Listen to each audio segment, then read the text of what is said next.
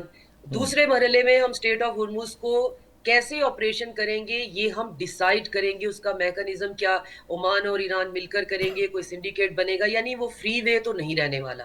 جب وہ مرحلہ بھی طے ہو جائے گا پھر ہم آپ کے پسندیدہ مرحلے نیوکلیئر پہ آئیں گے.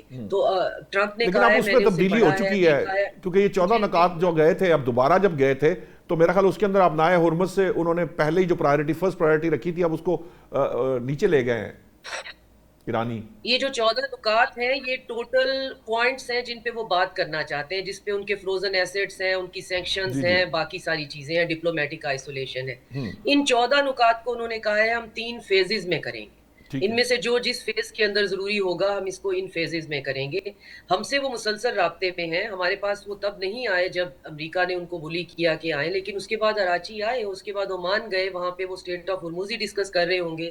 پھر واپس پاکستان آئے، پھر یہاں سے وہ سینٹ پیٹرز برگ گئے، پوٹن سے ملے. پوٹن نے پھر اس کے بعد 1 گھنٹہ 40 منٹ ٹرمپ سے بات کی اور اس کا جو کمیونیکے، اس کا جو ٹرانسکرپٹ چھپا اس میں ان کی ٹون بہت ہے کہ اس ریجن کے اندر ایران آئسولیٹ تو نہیں ہے اور اس ریجن کے لوگ کوئی لانگ ٹرم سلوشن کے بارے میں سوچ بھی رہے ہیں. لیکن ان کو یہ بھی پتا ہے کہ ایمپائر اپنے لاسٹ لیگ میں بہت زیادہ جو ہے وہ ڈیزاسٹرس ڈیسیژن کر سکتی ہے، بیلا کوسٹ ہو سکتی ہے. اور ان کے پاس کیا ہے، ایران کو اگر یہ اس پہ بمبارڈمنٹ کرتے ہیں کنونشنل تو کتنا اس کا نقصان کر لیں گے. لیکن پھر اگر یہ کہتے ہیں جی ہم نیوکلیئر جو ٹیکٹیکل اور اسٹریٹجک ہمارے پاس کچھ ہے، وہ پتہ نہیں ہوتا کیا ہے، مجھے تو نہیں پتا، وہ ایڈمرل صاحب بہتر بتائیں گے کہ نیوکلیئر تو نیوکلیئر ہے، اس کو کیا اسٹریٹجک ٹیکٹیکل کہنے سے وہ کوئی چھوٹی چیز بن جاتی ہے، وہ بڑا بم نہیں رہتا. تو وہ جی ہم کر سکتے ہیں، اس کا سپل اوور زیادہ نہیں ہوتا. تو اگر یہ اس حد تک جاتے ہیں جو کہ ہبرو میڈیا مسلسل یہ کہہ رہا ہے جی کہ ایک ایسی جنگ، انہوں نے ایک آرٹیکل چھاپا ہے جی ایک ایسی جنگ جو لڑی ہی نہیں گئی. تو ان کا خیال ہے کہ یہ جنگ کا مقصد پہلا اور آخری یہ تھا کہ ایران سیریا کی شکل میں چاہیے ڈس فنکشنل ہو. اگر یہ ڈس فنکشنل نہیں ہوتا اور یہاں پہ آپ اسے کنسالیڈیٹ کر کے اس کی رجیم کو یہاں پہ کنسالیڈیٹ کر کے اسے ایک آپٹیکل جو وکٹر کی طور پہ یہاں پہ چھوڑ کر چلے جاتے ہیں تو نہ آپ کے لیے زندگی میں کچھ ہے اور نہ ہمارے لیے کچھ ہے. اور اس میں پھر ہم جو ہیں بیچ میں جو ادھر کا پیغام ادھر لے کے جانے کے ساتھ ساتھ ایک لانگ ٹرم بلو پرنٹ پہ کام کر رہے ہیں ریجنل سیکیورٹی اور سٹیبلٹی. اس میں ہمارے پاس باقی سارے ممالک تو ہمارے ساتھ شامل ہیں ہی ہیں، لیکن ایران کو ہم کن پوائنٹس پہ پریشر کریں. اور اگر ایران پہ اب اٹیک ہوتا ہے تو پھر وہ گلف کے اوپر ریٹیلیٹری اٹیک کرے گا تو تب ہم پھر ہمارے لیے کیا حکم ہوگا کہ سعودی عربیہ پھر بھی جو ہے ہماری بات مان جائے گا اور تحمل سے کا مظاہرہ کرے گا یا ایران کو تحمل خود کرنا چاہیے. میری ریڈنگ یہ ہے کہ ایران نے جو IRGC نے جو انڈر واٹر کیبل ہیں جن کے نقشے انہوں نے جاری کیے ہیں، تو میرا خیال ہے یا وہ کاٹیں گے یا باب المندیب کو بند کرائیں گے، بجائے اس کے کہ سعودی عربیہ اور اس کے الائز پہ ایکسکلوڈنگ UAE اور بحرین اس پہ بمبارڈمنٹ شروع کر دیں گے. تو یہ چیزیں میں چاہوں گا کہ وہ چین کے اوپر جو دورہ ہے ابھی ٹرمپ کا یہ ان حالات کے اندر یہ پرولونگ کرتا ہے تو اب وہ بھی انہوں نے کرنا ہے، وہ معاملہ اس پہ بات کرتے ہیں. ڈاکٹر صاحب، میں امجد اقبال صاحب، ایک بات ڈاکٹر شازیہ چیمہ نے کہی ہے وہ بڑی امپورٹنٹ ہے. امریکہ یہاں سے کیا لے کر جائے، کیسے فیس سیونگ ملے گی؟ دیکھیے، پہلی بات تو یہ ہے کہ امریکہ واقعی وہ ایک ہفتے کی جنگ کے لیے آیا تھا، ویکینڈ کے لیے 3 دن کی جنگ، وہ کہہ رہے ویکینڈ وار ہے، 3-4 دن میں یہ ختم ہو جائے گا اور ہم یہاں پہ بس اپنی مرضی کی رجیم چینج کر کے تیل قبضہ کر لیں گے، ہماری کمپنیاں آ کے تیل پہ قبضہ کر لیں گے جیسے وینزویلا پہ کر لیا، رجیم جو ہے وہ تبدیل ہو جائے گا، ہماری مرضی کے پپٹس آ جائیں گے. اور کچھ بھی نہیں ہوا نا، اور ہوا کچھ بھی نہیں. وہ اس کے بعد اس وقت بھی یہ بات ہوئی تھی کہ جوں یہ لمبا ہوگا یہ امریکہ کے گلے میں اٹکتا جائے گا، پھنستا جائے گا، اور امریکہ وہ پھنس چکا ہے اس میں. لیکن اس وقت جو صورتحال بنی ہوئی ہے نا، جو مذاکرات کے حوالے سے جو آپ چائنا کی بات کر رہے ہیں، وہ ابھی انہوں نے جانا ہے چائنا کے دورے پہ، تو ان کے سامنے وہ بھی ہے. ابھی ہر روز ایک دن کر کے گزر رہا ہے اور 15 تاریخ غالباً 16 تاریخ کو انہوں نے جانا ہے. تو وہ چاہتے ہیں کہ اس سے پہلے یہ معاملے کو سیٹل کیا جائے. اب آج کی جو بات آپ کہتے ہیں، ابھی ایڈمرل صاحب کہہ رہے تھے کہ جی کہ عمان والی سائٹ پہ چٹانیں ہیں نیچے، تو آج 2 شپس وہاں سے نکالنے کی کوشش کی کہ انہوں نے کہا جی آپ عمان والی سائٹ سے ہو کے نکل جائیں. یہ امریکن نیوی نے گائیڈ کیا ان کو اور وہاں پہ دونوں پھنس گئے ہیں. وہ نہ اب آگے جا سکتے ہیں نہ پیچھے جا سکتے ہیں. یہ آج یعنی یہ ہو چکا ہے, وہاں پہ وہ پھنس چکے ہیں. اب سلسلہ یہ ہے کہ روک کے بیٹھا ہوا ہے وہاں پہ امریکہ کہ جی کہ اگر کوئی شپ آئے گا ایرانی بندرگاہ سے اس کو ہم نہیں نکلنے دیں گے, تو وہ اگر آپ اس کے شپس کو نہیں نکلنے دیں گے تو وہ کیسے نکلنے دے گا؟ وہ بھی کسی کو نہیں نکلنا, ویسے ہی تو کنٹرول تو اس کے پاس ہے ایکچوئل میں, یعنی انٹرنیشنل واٹر تک جانے کا سسٹم تو اس کے پاس ہے. اب ہم کہتے ہیں کہ جی ان کو نقصان نو ڈاؤٹ ہے ان کا نقصان, کہ جی ان کا اگر نئی کوئی چیز نکلے گی نہیں کوئی جائے گی تو ان کا نقصان, مسائل ان کے لیے پیدا ہو رہے ہیں ایران کے لیے, اس میں کوئی شک نہیں ہے. لیکن یہ باقی پوری دنیا کے لیے مسائل ہے نا یہ. اب یہ دیکھیے کہ ہم اس دن بھی بات کر رہے تھے کہ جی کہ یہ پورے یورپ کے لیے مسائل ہے, خود امریکہ کے لیے مسائل ہیں, آسٹریلیا کے لیے مسائل ہیں, انڈیا کے لیے, پاکستان کے لیے اور پورے ریجن کے لیے مسائل ہیں. اب اس میں ایک آپ یہ کہہ سکتے ہیں کہ کچھ تھوڑا تھوڑا جو بینیفٹس لے رہے تھے اس میں یو اے بھی شامل تھا. ابھی جو کل جو واقعہ جس کا ہوتا ہے اس کے پیچھے تو دو چیزیں ہیں نا. ایک چیز تو یہ ہے کہ جی کہ وہ چونکہ ایک متبادل پائپ لائن تھی, وہاں سے وہ تیل نکالنے کی کوشش کر رہا تھا, دے رہا تھا بلکہ لوگوں کو یو اے, تو انہوں نے روکنا اس کو بھی, اور انہوں نے روکنے کی کوشش کی اور روکا اس کو کہ جی کہ یہ اگر آپ یہ کریں گے تو یہ. دوسری بات اس میں امریکہ کے وہ یہ بھی کہہ رہے ہیں ایرانی کہ یہاں سے امریکہ کی موومنٹ ہو رہی تھی. جی وہ جواز تو یہی ہے, جواز یہی ہے, لیکن اس کے پیچھے ایک اور جواز بھی ہے نا. دیکھیں دوسری طرف جب ہم بات کرتے ہیں جنگ بندی ہونی چاہیے تمام جگہوں پہ, تمام جگہوں کا مطلب یہ ہے کہ یہ لبنان میں بھی ہوگی, غزہ میں بھی ہوگی, باقی جگہ جہاں جہاں پہ ہے نا. لبنان کے تو انہوں نے بہت پہلے ہی یہ رول آؤٹ کر دیا تھا نا, اسرائیلی پرائم منسٹر نے بھی اور امریکہ نے بھی کر دیا تھا. امریکہ نے بھی کر دیا, ٹرمپ نے اس کو سیکنڈ کر دیا تھا. ٹھیک ہے, لیکن ایران تو اپنے مطالبے سے پیچھے نہیں ہے. ایران اپنی جگہ, میں ایران کی بات کر رہا ہوں, وہ کہہ رہے ہیں کہ وہاں پہ بھی ہونی چاہیے. اگر وہاں پہ نہیں ہونی چاہیے تو اس میں ہمارا دوست ہے, ہمارا آج بھی وزیر اعظم نے مذمت کی یو اے کے اوپر حملے کی, لیکن اس میں تو کوئی شک نہیں ہے کہ وہ پارٹی بنا ہوا ہے اور وہ اسرائیل کی پارٹی بنا ہوا ہے. اگر وہ لبنان کے اوپر حملے نہیں روکتا, اسرائیل لبنان کے اوپر حملے نہیں روکتا, تو آپ ایران کو کیسے کہہ سکتے ہیں کہ یہ یو اے اس جنگ بندی کا حصہ ہے؟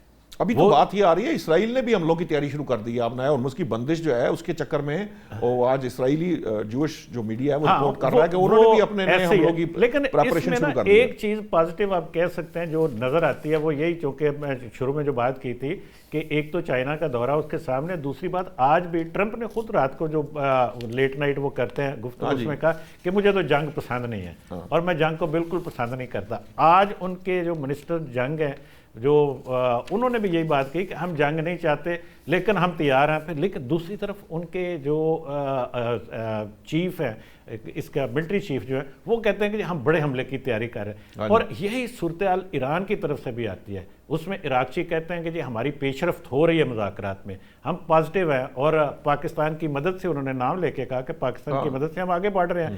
اس کا مطلب ہے کہ کچھ نہ کچھ ہو رہا ہے. دوسری طرف ان کے جو اسپیکر ہیں وہ کہتے ہیں کہ جی ابھی تو ہم نے کچھ شروع ہی نہیں کیا, ابھی تو ہمارے پاس پیچھے سارا کچھ پڑا ہوا ہے. تو یہ چل رہی ہیں ساری چیزیں, لیکن اس میں نا پوسچرنگ ہے نا, پوسچرنگ تو دونوں طرف سے ہو رہی ہے. لیکن اس میں بات یہ کرنا چاہ رہا تھا کہ اس سے جو اخذ کیا جا سکتا ہے وہ یہ ہے کہ کچھ چیزیں چل رہی ہیں, پازیٹیو ہو رہی ہیں, اور امید یہی ہے کہ اگلے چند دنوں کے اندر یہ چیزیں پازیٹیولی کچھ بہتر ہو جائے گی. یہ پریشر ہے ایک دوسرے کے اوپر دونوں کر رہے ہیں, لیکن جنگ اب نہیں ہوگی میری خیال میں. یہ تو امریکی صدر نے بھی کہا ہے کہ جنگ اب نہیں ہوگی. بہرحال ابھی دیکھتے ہیں, امریکی صدر کی بات کو ہم مان لینا چاہیے. ویسے کہا ہے, ماننا تو بالکل آپ اور میں تو ہمیں تو سمجھ نہیں آتی کہ بھئی وہ کس کروٹ بیٹھیں گے, کیونکہ وہ کبھی پل میں تولا پل میں ماشا والا معاملہ ہے. لیکن جنگ نہیں ہوگی, اب وہ پھنس جائیں گے, زیادہ پھنس جائیں. ناظرین مجھے بریک کا کہا جا رہا ہے, بریک سے جب واپس آئیں گے تو احمد سعید صاحب سے وہ مجھے تھوڑی تشنگی رہ گئی جو کاماکازی بورڈز اور ان کے افیکٹو ہونے کے معاملے پہ بھی میں چاہوں گا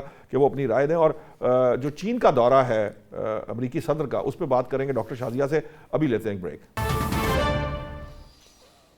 ویلکم بیک ناظرین. بریک پر جانے سے پہلے میں نے عرض کی تھی کہ وائس ایڈمرل احمد سعید صاحب سے پوچھنا چاہیں گے, یہ جو احمد سعید صاحب یہ اسپیڈ بوٹس یا کاماکازی بوٹس, یہ جو ایرانی جو ایک ہتھیار ہے, بہت سارے لوگ اسے بہت لیتھل قرار دیتے ہیں. آپ کو لگتا ہے کہ ان بوٹس کے سر پہ ایران جو ہے وہ اس پوزیشن میں ہے کہ وہ یو ایس نیوی کو کمپیٹ کر سکتا ہے؟ جی دیکھیں, مقاصد کو پہلے سمجھنا چاہیے. اگر ایران کے مقاصد یہ ہے کہ ہم نے جا کے امریکہ میں کسی کو نہیں مارنا یا باہر نکل کے نہیں کرنا, تو یہ بہت اچھے ٹیکٹکس ہیں. جغرافیکلی انہوں نے اس کو اور ڈیکیڈز اس کو انہوں نے ماسٹر کیا ہے. جس کے اندر یہ چھوٹی بوٹس انہوں نے اسپیڈ بوٹس تیار کی ہیں. اس کے علاوہ جو لیس ٹاکڈ اباؤٹ ہے وہ ہے سمندری گوریلا وار. جی سر, سمندری گوریلا وار. جی یہ سمندری گوریلا وار ہے. اس کے اندر ان کے انڈر واٹر فورسز بھی ہیں, جس کے اندر ان کی مجٹ سمرین ہے جو چھوٹی سمرینز کہلاتی ہیں, ان کے اندر ٹورپیڈوز بھی ہیں, میزائلز بھی ہیں اور مائنز بھی لے کرنے کی پوزیشن ہے, اور وہ ٹوٹل انٹیکٹ ہیں, اس میں کوئی ایک بھی ڈیمیج نہیں ہوئی. یہ جو ڈیمیج ان کو ہوا ہے یہ بیسیکلی سپر سٹرکچرز پہ ہوا ہے, یا جو ان کے شپ سامنے تھے ان کے اوپر ڈیمیج ہوئے. باقی ان کی نیول کیپیسٹی جو ہے to arrest this entire strait of Hormuz وہ انٹیکٹ ہے, اور وہ آپ نے دیکھا کہ جب بھی تھوڑا سا کوئی مسئلہ ہوتا ہے تو وہ اس کو کنٹرول کر لیتے ہیں. تو یو ایس نیوی چاہے اپنی جتنی مائٹ ہے اس وقت جس جگہ پہ وہ بیٹھے ہوئے ہیں, کیونکہ ایران کے پاس دیکھیں جو ہے بلسٹک میزائلز ہیں اینٹی شپ لانگ رینج, اور بیچ میں انہوں نے ایک تجربہ کر کے دکھا بھی دیا جب ایک میزائل انہوں نے ڈیگو گارشیا میں کیا, اور وہ تقریباً 4000 کلومیٹر دور ہے. تو اس کا مطلب یہ ہے کہ اگر وہ چاہیں تو ان کے شپس کو سی پہ ڈبو سکتے ہیں. لیکن میں سمجھتا ہوں کہ بڑی حکمت عملی اور بصیرت کے ساتھ جو ان کی لیڈرشپ ہے وہ چل رہی ہے, وہ وار کو اسکلیٹ نہیں کرنا چاہتے. کیپیسٹی اور کیپیبلٹی بہت ہے ان کے پاس. تو میرا خیال ہے جیسے اس کا مطلب ہے کہ جو امریکی نائب صدر جو کہہ رہے تھے, جو انہوں نے چیلنج کیا تھا امریکی وزیر دفاع کو, امریکی وزیر جنگ کو اس مشیروں کی میٹنگ کے اندر, کہ یہ جو آپ فیکٹس اینڈ فگرز دے رہے ہیں جس کو امریکی صدر جو ہے وہ دنیا کے سامنے رکھتے ہیں کہ ہم نے نیوی تباہ کر دی, کیا یہ فیکٹس اینڈ فگرز درست بھی ہیں؟ تو آپ کے خیال سے بھی وہ فیکٹس اینڈ فگرز اس لیول پہ درست نہیں ہیں جس طرح کی بات کی جاتی ہے کہ نیوی ختم کر دی, ایئر فورس تو کبھی تھی ہی نہیں ان کے پاس, وہ اسے بھی ختم کر دیتے ہیں. جی بالکل نہیں, میرے خیال میں یہ اگر ایسا ہوتا تو میرے خیال میں امریکہ سب سے پہلے تو اسٹریٹ آف ہارموز کھلوا چکا ہوتا.